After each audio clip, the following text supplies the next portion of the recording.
समय सार अधिकार को सेतु तुल्य उरधार, हो पाते हैं भव्य जन भवारी दिशे पार। हे ज्ञान सागर गुरु मम प्यारे, हे पूज्य साधु गण से बुध मुख्य न्यारे। शास्त्रानुसार चलते मुझको चलाते, अंधों उन्हें विनय से सिर को झुकाते। समय सार, कर्ता कर्म महाअधिकार, गाथा नंबर 86, 87, 88 तीनों गाथाएं एक साथ हैं। इनकी प्राकृत और संस्कृत का उच्चारण हो रहा है और तत्पश्चात हिंदी पद्यानुवाद पढ़े जाएंगे। जीव परिणाम हेतुम कम्मत्तम पुग्गला परिणमन्ति, पुग्गल कम्म निमित्तम एव जीवो विपरिणमति। न विपुब्बति कम्म गुणे जीवो कम्मं तहेव जीव गुणे, अन्नोन निमित्तेन दो परिणामं जानदोन्नम्पि।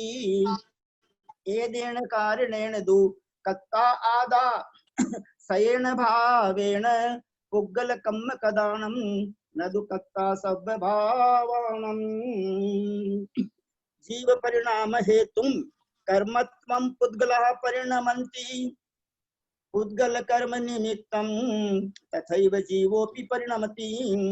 नापि करोति कर्म गुणान् जीवः कर्म तथैव जीव गुणान्, अन्योन निमित्तेन तु परिणामं जानीहि द्वयोरपि।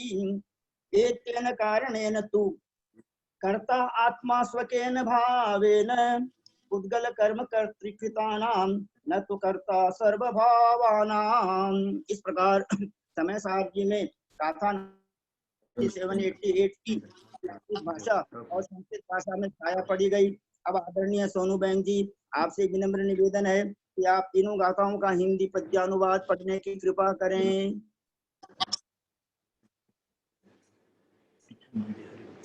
जीव में विकृत रागमयी दशाएं, तो कर्म रूप ढलती विवर्गणाएं। मोहादि का उदय पाकर जीव होता, रागादिमान फलत निज होश खोता। करता न जीव यह विधि के गुणों का, करता कहीं न विधि चेतन के गुणों का। तो भी परिमित नहीं बनेंगे, तो राग भाव विधि भाव न जन्म लेंगे। भाई समझो में सारा, करता निजात्म निज का निज भाव द्वारा। रूपादि जड़ पुद्गल कर्म सारे, आत्मा उन्हें न करता जीव्यों पुकारे। बहुत सुंदर। इस समय सार ग्रुप में जितने भी भाई बहन उपस्थित हैं, अगर वो मोह नींद में सोए हुए हैं तो जग जाएं और एक बार जोर से जय बोल दें। जय बोलो परम पूज्य आचार्य कुंद कुंद स्वामी महाराज की जय। देखिए, आज 16 कारण भावना की 16वीं भावना चल रही है। इन 16 कारण भावनाओं को जिन जिन्होंने भाया वो तीर्थंकर बन गए, जो भा रहे हैं वो बन रहे हैं, और जो भाएंगे वो बनते रहेंगे। जिन धर्म चक्र सर्वदा चलता ही रहेगा, और जो इसकी शरण ले वो सुलझता ही रहेगा। नव देवता की पूजन परम पूज्य गणिनी रत्न आर्य का ज्ञानमती माता जी के द्वारा लिखी हुई।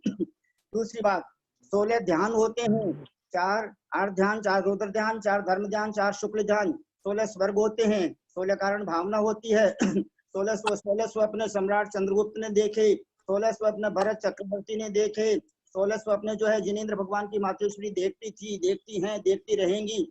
15 प्रमाद हैं, 14 गुणस्थान है, 14 जीव समास है, 13 प्रकार का चारित्र है, 12 भावना है, 12 व्रत है, और 11 प्रतिमा है, 11 रुद्र है, 10 धर्म है जो आने वाले हैं, 10 प्रकार के मुनिराज हैं, 9 नारायण, 9 प्रतिनारायण, 9 बलभद्र, 9 नारद, 9 गुरुवेद, 9 अनुदिश, 9 पदार्थ, सम्यक के 8 अंग, सम्यक ज्ञान के 8 अंग, 7 भय, 7 नरक, 7 व्यसन, 7 तत्व, 6 लेश्या, 6 द्रव्य, 5 अनुव्रत, 5 महाव्रत, 5 समिति, 5 आचार, 5 परमेष्टि और 4 कषाय, 4 आराधना, अनंत चतुष्टय, 3 गुप्ती, 3 योग और 2 में दर्शन मोहनीय, चारित्र मोहनीय, गोत्र कर्म के 2 भेद, वेदनीय कर्म के 2 भेद और अकेली आत्मा। इस प्रकार 1 से लेकर 16 तक की संख्या। मैं आपसे ये बोलकर विनम्र निवेदन ये करना चाहता हूँ, जिन जिन भाई बहनों को जिनागम में परफेक्ट होने की इच्छा है वे संख्या प्ररूपणा अपनी अपनी नोटबुक में लिखें। सत संख्या क्षेत्र स्पर्शन कालांतर भवाल्प बहुत वैश्चित। इस सूत्र के अनुसार 4 कितने हैं, 5 कितने, प्रत्येक अंक में लगभग 100 पॉइंट हैं। अगर आप ढूंढ लेंगे तो इस प्रकार अपनी नोटबुक तैयार करें।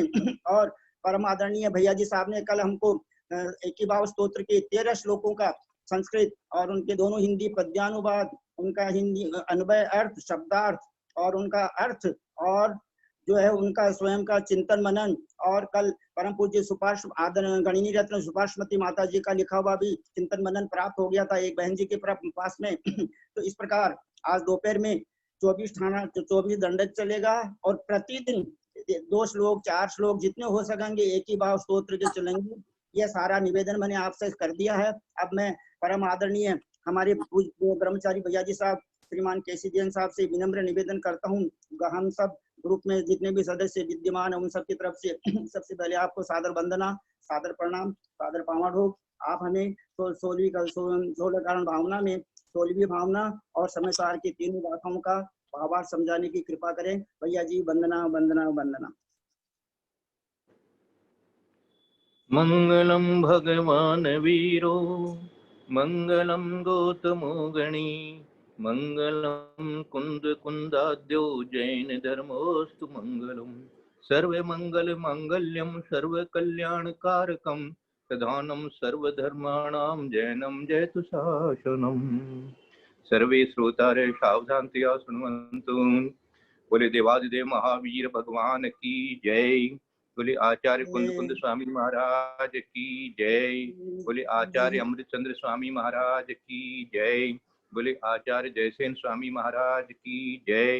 बोले आचार्य ज्ञान सागर महाराज की जय। बोले आचार्य गुरुवर विद्यासागर महाराज की जय। बोले आचार्य वर्धमान सागर महाराज की जय। सरस्वती नमस्तुभ्यं वरदे कामरूपिणी विद्यारंभम करिष्यामि सिद्धिर्भवतु मे सदा। बोले द्वादशांग जिनवाणी माता की जय। परम पूज्य सहिष्णु सागर मुनि महाराज की जय। ज्ञानी ध्यानी तपस्वी सिद्धांत वेता परम पूज्य 108 मुनिवर श्री प्रभव सागर महाराज की जय। समस्त आचार्य उपाध्याय साधु परमेष्टि भगवान की जय। समस्त सारिका माता जी, एलक जी, चुल्लक जी, चुल्लिका माता जी, चतुर्विद संघ की जय। द्वादशांग जिनवाणी माता की जय। गौरव भाव धरी मन से मुनि पुंगव को नित वत्सल कीजे। शील के धारक भव्य के तारक तासु निरंतर स्नेह धरीजे। स्नेह धरीजे, स्नेह धरीजे। ये स्नेह कैसा होता है? देनु यथा निज बालक के अपने जिये छोड़ी न और पति जे। ज्ञान कहे भवि लोक सुनो जिन वत्सल भाव धरे अग छीजे। धरे अग छीजे। पाप अपने आप ही नष्ट होते हैं। अगमनी पाप या कर्म। गौरव भाव, ऐसा गौरव भाव बनाओ मन में, है ना। मुनि पुंगव को नित वत्सल कीजिए। सबके साथ में वात्सल्य भाव होना चाहिए, विशेष करके होना चाहिए। सील के धारक भव्य के तारक तासु निरंतर स्नेह धरिए। जो भी सील के धारक है ना, यहाँ पर विशेष करके जो धर्मात्मा पुरुष है, साधर्मी भाई हैं, उनके साथ में सील के धारक हैं, वो चारित्रवान है ना। सभी हम लोग चारित्रवान है। कोई भी हम लोग जो है वह विचारी नहीं है। जितने भी धर्मात्मा होते हैं सप्त व्यसन का त्याग इत्यादि होता है, और इस प्रकार से मध्य मास का त्याग तो सबको होता ही होता है। तो इतना सील तो हमारे यहाँ है ही है। रात्रि भोजन का प्राय करके त्याग होता है। फिर भी यदि कोई करते भी हैं तो बहुत बच करके ही करते हैं। ऐसा नहीं है कि अनर्गल तरीके से करते रहते हैं। और भी बहुत चीजों का त्याग तो अपने यहाँ जन्म से ही होता है, संस्कार से ही होता है। तो उतना सील तो अपने अंदर में है ही है। शील के धारक भव्य के तारक तासु निरंतर स्नेह धरिजे। यहाँ विशेष करके जो शील के और जो धारक हैं, जो प्रतिमाधारी हैं, जो महाव्रती हैं, वो सब जिन्होंने भी शील धारक किया है, उनके ये वो भव्यों के तारक हैं। वो दूसरे है ना, क्या है, ये जो भव्य प्राणी हैं, उनको हमेशा ये लोग संबोधन करते रहते हैं अपने चारित्र के द्वारा, अपने शील के द्वारा, अपने शील के द्वारा, अपने चारित्र के द्वारा, अपने आचरण के द्वारा दूसरों के ऊपर अपनी छाप छोड़ते रहते हैं। इसलिए वो भव्य के तारक अपने आप ही हो जाते हैं। इसलिए उनके लिए हमेशा वात्सल्य भाव अपने को बना के रखना, और तासु निरंतर स्नेह धरिजे, उनके साथ में हमेशा स्नेह का भाव रहना चाहिए, है ना। और कैसा दिया स्नेह के भाव के लिए, क्या उदाहरण दिया, धेनु यथा निज बालक। धेनु मानी गाय होता है ना। गाय जो है, निज बालक मानी बछड़े के साथ में, बछड़े के साथ में कैसे करते हैं, बालक के अपने जिये छोड़ी ने और पति जे। अपना जीव के दे, अपना जीव माने कहते मैं तो जीव माने मारो जीव पड़ियो ही के मायने है ना, मारो जीव ही के मायने पड़ियो है, माने ऐसा ऐसा वात्सल्य होता है। माने ऐसे आचार्य से कहा करते हैं, दूसरे को दुख के देख करके अपने आंख में यदि आंसू आया तो समझो कि आपको करुणा है, और नहीं तो समझो कि आप खाली बातें ही करते हो। तो इस प्रकार से देखना, शील धेनु यथा निजे बालक के अपने जिये छोड़ने और पति जे, माने अपने जीव जैसा उसको मानना, और दूसरे के लिए कोई वात्सल भाव धरे अगचिजे। हे भव्य लोग जो है, माने लोग के जो भव्य जीव हैं, वो सुनो, क्या सुने, जिन वात्सल्य भाव धरे अगचिजे। ये एक पंडित जी आए थे हमारे यहाँ, वो बोले भावना से ही तीर्थंकर प्रकृति बंद होती है, इसके बिना होती ही नहीं है। हमने कहा तो बहुत अच्छी बात बताई आपने, क्योंकि ये अंतिम भावना है। बोले ये तो होनी पड़ेगी आपको, ये बहुत जबरदस्त भावना है। और इसका देखो, ये इसके लिए मैं कल जो चिंतन किया, मैं थोड़ा अर्थ बताने में थोड़ी आज मैंने जल्दीबाजी की है, लेकिन इसका जो चिंतन है वो ये है कि आप अपने परिणामों में विचार करना कि यदि मद है तो वात्सल्य नहीं है। ये वात्सल्य का बैरी यदि कोई है तो हमारा मद भाव ही है। जो मद स्वरूप जो भाव है वो ही, अब देखो गाय का बछड़े का जो उदाहरण दे करके आचार्य महाराज बताना चाहते हैं, है ना, वात्सल्य सम्यक दर्शन का भी अंग है। तो क्या है, इसके बिना सम्यक दर्शन भी पूरा नहीं होता है कि गाय जो है अपने बछड़े को कोई स्वार्थ नहीं है उसका कि ये बड़ा होगा तो मेरी सेवा करेगा, कि मेरे लिए कुछ काम करेगा, ऐसा कोई भाव उसके हो नहीं सकता। इसी तरह से हम भी सभी के साथ में ऐसा वात्सल्य होना चाहिए कि उनसे हमें वापस क्या मिलेगा, क्या हमारा वो उपकार करेंगे, क्या नहीं करेंगे, इस तरह का कोई भाव लाने की आवश्यकता ही नहीं है। सबके साथ में ऐसा वात्सल्य भाव होना चाहिए। और जो हमारी बात नहीं मानते हैं तो उसके लिए भी मध्यस्थ भाव होना ही वात्सल्य भाव है। उनके प्रति किसी प्रकार का अपने अंदर में मनोमालिन्य नहीं होना ही वही वात्सल्य भाव है। अच्छा भाई, उसका भी कल्याण हो, उसकी भी सद्बुद्धि हो, इस प्रकार का भाव लाना यही वात्सल्य भाव है। इस तरह से सबके साथ में अपने को वात्सल्य भाव रखना, ये तीर्थंकर प्रकृति का बंध कराता है। और तीर्थंकर आप सोच सकते हैं कि तीर्थंकर बनने का मतलब क्या होता है।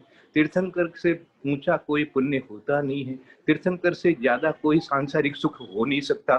तो इसलिए यदि सांसारिक सुख की भी वांछा है मान लो किसी को, जबकि होनी नहीं चाहिए, तो तीर्थंकर प्रकृति जैसा यदि मिले ऐसी भावनाओं के साथ में, तो अपने को क्या बिगड़ने वाला है। इसलिए अपने को ये 16 कारण भावना तो निरंतर भाते ही रहना चाहिए। आज 16 कारण भावनाओं का ये पूरा हो गया है अपना व्याख्यान। इसमें से किसी को और कुछ पूछना करना है तो पंडित जी से पूछेंगे, पंडित जी बताएंगे। और आप लोगों को दिन में भी मिलेगा, बाद में भी मिलेगा, ललिता जी से मिलेगा। तो सब लोग आप लोग जो है वो इसका चिंतन बनावें, चिंतन इसको बनावें कि मद कहाँ है, मेरे अंदर में मद कहाँ है। यदि मद होगा तो वात्सल्य कहने का ही रहेगा, वो होगा नहीं। ये मद है तो समझ लो कि हमारे वात्सल्य नहीं हो सकता है। इसलिए मद को त्यागना बहुत जरूरी है और अपने परिणामों में उसको टटोलना है। ज्ञान का हो सकता है, धन का हो सकता है, रूप का हो सकता है, यश का हो सकता है, किसी का भी हो सकता है अपने पर। और तो और अपनी जो धारणा है उसका मद होता है। इसलिए दूसरों के ऊपर में उसको इस तरह से थोपना चाहते हैं, इस तरह से अपनी बात मनवाना चाहते हैं, एन केन प्रकारेण। तो ये भी एक तरह से मद का ही रूप है भैया। हाँ, हो सकता है किसी अपेक्षा से दूसरा आदमी आपकी बात को अभी स्वीकार नहीं कर रहा है, उसके पास कोई दूसरी अपेक्षा है आपके शब्दों के लिए, इसलिए आप जो है थोड़ा सा उसके साथ वात्सल्य भाव रखिए, और यदि आपकी बात समझे या नहीं भी समझे तो इंतजार कीजिए, इंतजार कीजिए।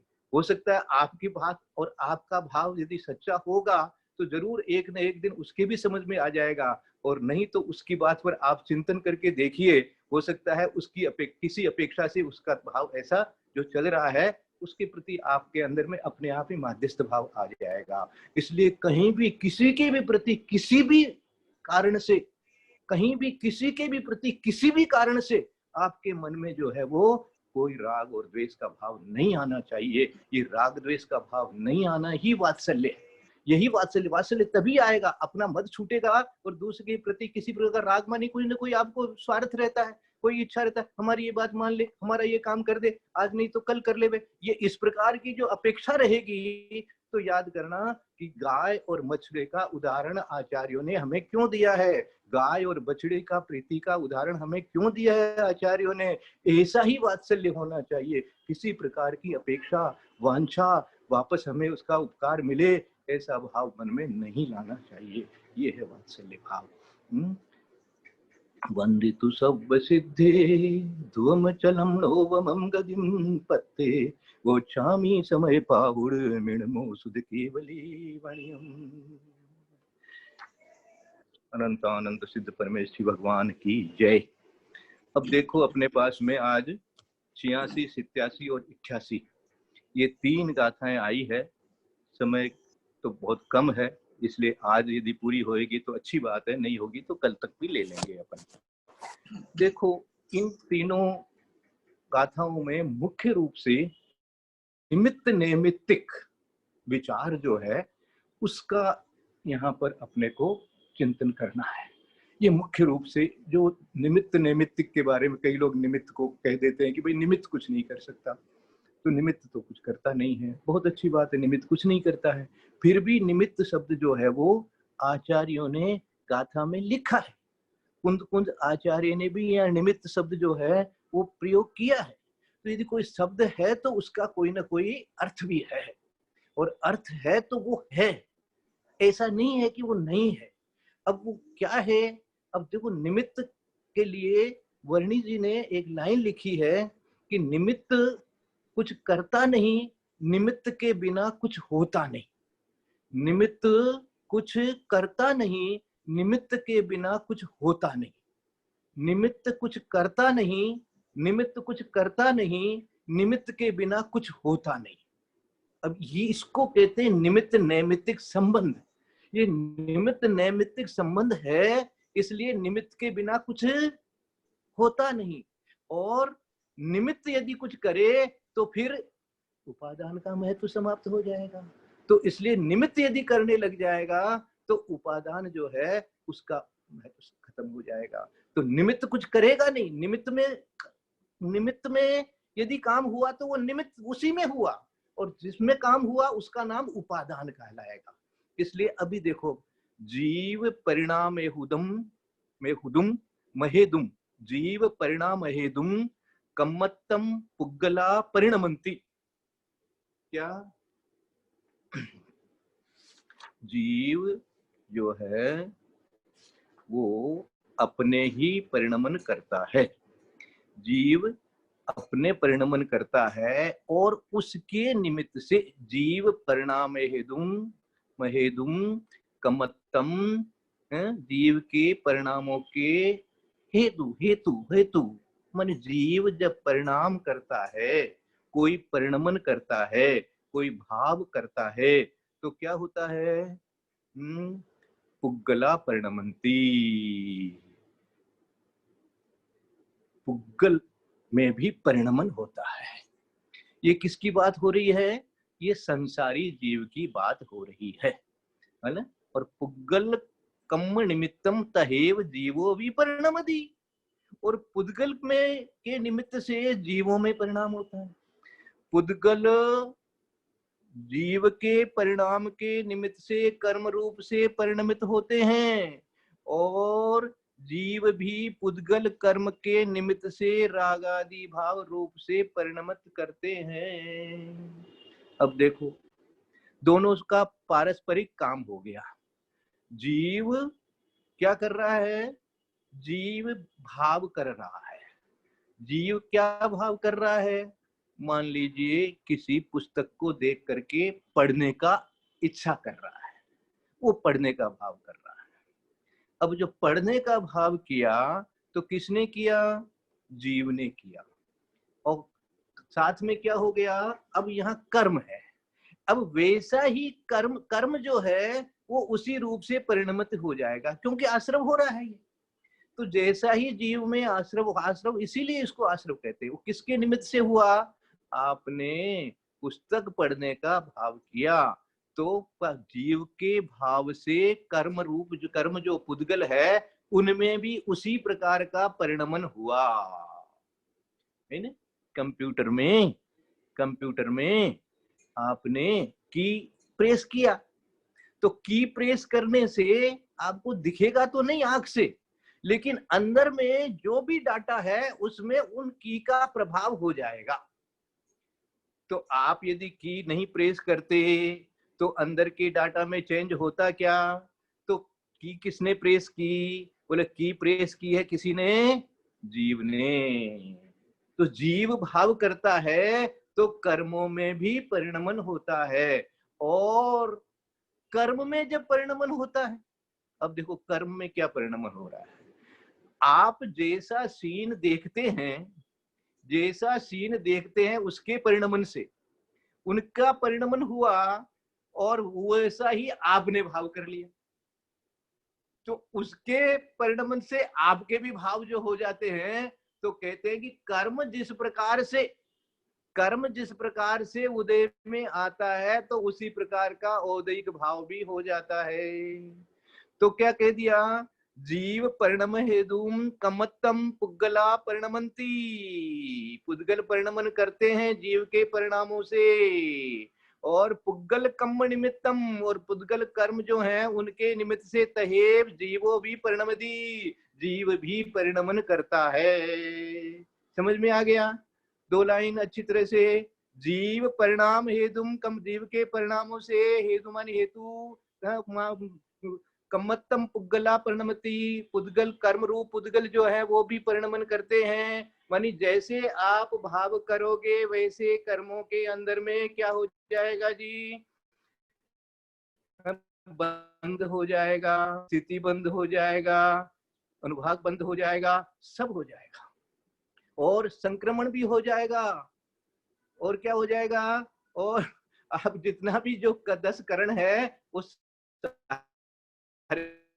उसके अंदर में आप लगा के कर, ये भी एक साइंस है, इसलिए इसको वीतराग विज्ञान कहा है। ये भी एक जिसको कहते हैं अंदर ही अंदर अपने आप होता है, ऑटोमेटिक होता है। इसमें किसी को कराने की कोई जरूरत ही नहीं पड़ती है, खूब ईमानदारी से होता है। कहा जाता है कि कर्म सबसे ईमानदार होता है। जैसे ही आपने भाव किए उसी के रूप से वस्तु कर्मों के अंदर में चेंजेस होने ही होने हैं। तो ऐसा हो गया। फिर क्या कह दिया? और पुद्गल कर्म निमित्तम तहेव जीवो भी परिणमति, और पुद्गल के निमित्त से जीव में भी परिणमन हो रहा है। बिल्कुल चारों तरफ तो पुद्गल ही पुद्गल दिख रहा है आपको। तो ये तो बाहरी पुद्गल है, और जो कर्म रूप से पुद्गल द्रव्य कर्म जो है उनके अंदर में जैसा उदय आएगा वैसा भाव होता है। अब इसको आगे की गाथा में समझाएंगे। नैवी कुब्बदि कम्म गुणे जीवो कम्मम तहेव जीव गुणे, अणोण निमित्तेन दुपरिणामम जान दोनपी। क्या कह रहे हैं? जीव कर्म के गुणों को नहीं करता है, और इसी प्रकार कर्म भी जीव के गुणों को नहीं करता है, परंतु एक दूसरे के निमित्त से परिणाम जान दोनपी। दोनों के परिणाम कैसे हो रहे हैं?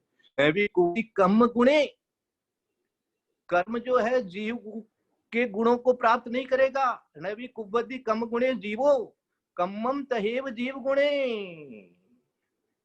और जीव कर्म के गुण को नहीं प्राप्त करेगा और कर्म जो है वो जीव रूप नहीं होंगे। देखो, एक दूसरे को प्रभावित कर रहे हैं, बहुत अच्छी बात है, एक दूसरे को प्रभावित कर रहे हैं, परंतु एक दूसरे रूप नहीं हो जाते। कर्म के जो रूप रस गंध गुण हैं वो जीव में नहीं घुस जाते हैं, और जीव के जो ज्ञान दर्शन गुण हैं वो पुद्गल में नहीं आ सकते। इसको हम इसका ये जो तीनों गाथा हैं इनको हम 2 दिन में लेंगे। आज एक उदाहरण मेरे चिंतन में बराबर रहता है, उसी को मैं आप लोगों को आज दे देता हूं, उस पर आप बराबर चिंतन करिएगा। घर में स्त्री है, पुरुष है, एक दूसरे के निमित्त से प्रभावित होते हैं। क्या? एक दूसरे के निमित्त से प्रभावित होते हैं। आप जैसा चाहते हैं उनको करना पड़ता है, वो जैसा चाहते हैं इनको करना पड़ता है, फिर भी वो है, हम है। याद रखना, दोनों से गाड़ी चल रही है, संतान की उत्पत्ति दोनों से हो रही है, गृहस्थी दोनों से चल रही है, घर दोनों का कहा जा रहा है, सब कुछ दोनों का एक साथ हो रहा है, फिर भी, और एक दूसरे से प्रभावित हो रहे हैं, फिर भी वो है, यही है। जीव जीव है और कर्म कर्म है। और आगे बढ़ा लो चिंतन को, अपना अपना काम करते हैं। वो महिलाएं हैं, बहनें हैं घर में, उनका काम, उनकी एक्टिविटी, उनकी ड्यूटीज कुछ अलग रहती है, पुरुषों की ड्यूटीज एक्टिविटीज कुछ अलग रहती है। एक दूसरे के पूरक होते हैं, लेकिन एक दूसरे का काम नहीं कर सकते। प्रभावित कर सकते हैं, प्रभावित करना निमित्त कहलाएगा, लेकिन एक दूसरे रूप यदि हो जाए तो भैया आप मरो तो उनको भी मरना पड़ेगा, आप सांस लो तो उनको भी सांस लेना पड़ेगा। ऐसा भी नहीं होगा। और निगोद में एक साथ सांस लिए थे तो भी जीव अलग अलग थे, उनके कर्म अलग थे, दूसरे जीव, निगोद जीव के कर्म अलग थे। ऐसा विचार लगाना। कर्म जो है स्वयं जीव के होते। देखो, एक चिंतन देता हूं, आपका इतना बड़ा शरीर है, इस शरीर के आत्म प्रदेशों में ही, आत्म प्रदेशों के साथ ही, और आपके जितने भी पुद्गल परमाणु हैं उनके साथ ही अनेक अनंत जीव और हैं, और उनके कर्म भी हैं, उनका भी औदारिक शरीर है। फिर भी आपका अनुभव आपका है, आपका ज्ञान आपका है, और आपके इस शरीर की अवगाहना में बैठे हुए और जो अनंत जीव है, अनेकों जीव है, उनके अपने भाव, उनके अपने कर्म, और उनका अपना औदारिक शरीर। तो ये विचार करो कि एक स्थान पे रहते हुए, अपने शरीर में रहते हुए जो जीव है उनका ही मैं कुछ नहीं कर सकता, उनका कर्म उनका है, मेरा कर्म मेरा है, तो दूसरे का तो क्या हो, बाहर वालों का तो क्या करेंगे हम। ऐसा चिंतन बनाना। तो कर्म से जीव में ऐसे परिणाम हुए, ये पहली गाथा कही, और जीव के परिणामों से इस प्रकार के कर्म में परिवर्तन हुआ, ये बात हुई। यहां कहते हैं कि इतना होते हुए भी न तो जीव के गुण कर्म में आते हैं, और न ही कर्मों के गुण जो है वो जीव में आते हैं। अन्नोन निमित्तेन दुपरिणामम जान दोनपी, एक दूसरे के लिए निमित्त होते हैं।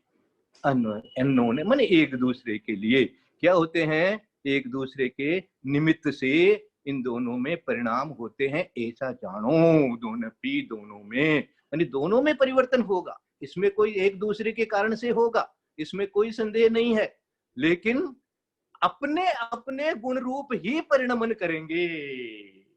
जीव जीव के गुणों रूप ही परिणमन करेगा। जीव ज्ञान दर्शन रूप ही परिणमन करेगा। कर्म जो है वो रूप रस गंध वर्ण रूप रस गंध से ही करेगा। ये सर एदीन कारणेन दुकत्ता आदा सईन भावेन पुग्गल कम कदाणम न दुकत्ता सब भावाणम। इस कारण से यह सिद्ध होता है कि आत्मा अपने ही भावों का करता है, पुद्गल कर्म से किए गए समस्त भावों का करता नहीं है। एदीन कारणेन, इस कारण से दुकत्ता दोनों करता आदा सयेन भावे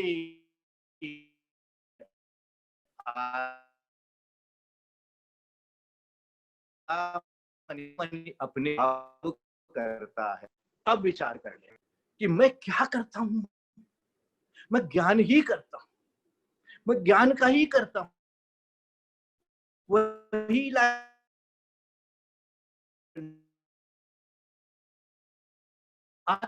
ज्ञानम स्वयं मनी अपने उग्गल कम कदाणम नुदुकत्ता सब भावनम। और परंतु उद्गल कर्म से किए गए समस्त भावों का कर्ता न दू उद्गल के भावों का वो कर्ता नहीं हो सकता, उद्गल के भावों का वो कर्ता नहीं हो सकता। उद्गल में जो कर्म रूप से परिणमन हुआ, अब उसका यहाँ कर्ता कर्म अधिकार चल रहा है। तो इस तरह से ये दो गाथा देकर के तीसरी गाथा में अंत में उन्होंने ये सिद्ध कर दिया, एदेन कारणेन, इस प्रकार से आप जानो ये कारण है कि आपका काम आप में हो रहा है, उसका काम उसमें हो रहा है, इसलिए आप उसके कर्ता नहीं हो सकते। बोलो, काम दोनों कर रहे हैं, एक दूसरे को प्रभावित कर रहे हैं, फिर भी एक दूसरे के लिए यह कहा जा रहा है कि एक दूसरे का कर्ता नहीं हो सकता है। ये थ्योरी है हमारे यहाँ। इस थ्योरी को खूब अच्छी तरह से चिंतन करके अपने आप में आने के लिए ऐसा चिंतन बनाना बहुत जरूरी है। ऐसा चिंतन नहीं बनाएंगे तो अपने आप में ठहरने का जो हमारा पुरुषार्थ है वो कभी फलीभूत नहीं होगा, हो नहीं सकेगा।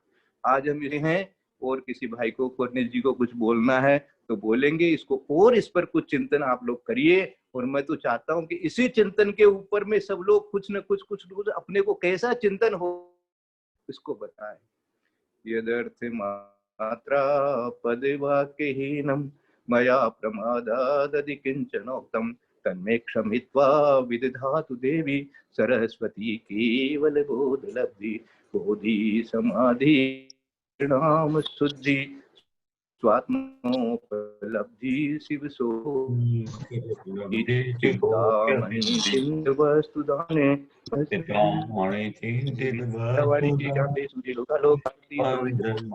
जो तेरा ये जो पद्यानुवाद है इसको अपन कल ले लेंगे और कल इसके ऊपर और चिंतन करके अपनी भाषा में कुछ बोलने का प्रयास करिएगा।